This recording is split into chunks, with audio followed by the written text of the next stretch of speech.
শিশুর দাঁতের ক্ষয়রোধ। শিশুর শারীরিক সুস্থতা ও মানসিক প্রশান্তির জন্য তার মুখগহ্বরের সঠিক যত্ন নেওয়া জরুরি।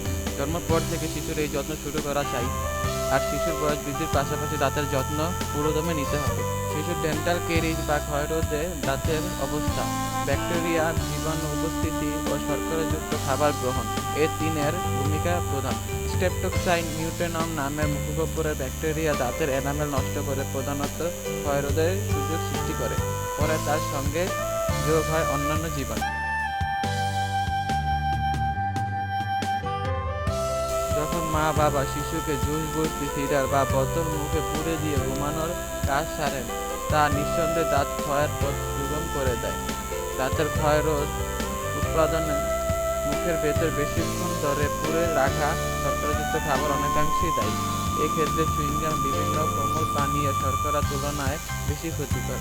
সাধারণভাবে মোলার দাঁতের ভেতরের দাঁত প্রান্ত থেকে ক্ষয় বা পোকা খাওয়া শুরু হয়। এই পর্বে দাঁত থামানোর ব্যবস্থা না করা হলে দাঁতের আরও গভীরে ঢুকে পালপাইটিস হয়, মাড়িতেও দাঁতের চারপাশে পুঁজ প্রদাহ হয়, আরও ছড়িয়ে তা পাশের দাঁত নষ্ট করে, জোয়ালের অস্তিত্ব ছুটে পারে বা মুখ ও মস্তিষ্কের অভ্যন্তরেও যায়।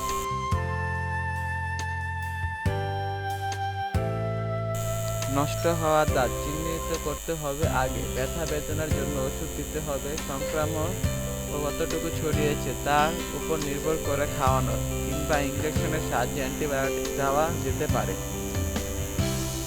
প্রতিরোধটাই আসল। শিশুর প্রতি রাতে ও সকালে দুবার ব্রাশ করা, নিয়মিত মুখগহ্বরের স্বাস্থ্য পরিচর্যা মানানো অত্যন্ত গুরুত্বপূর্ণ। আরও জরুরি, শিশুকে খাওয়ানো অভ্যাসে বোতল ফিল্টার ব্যবহার না করা।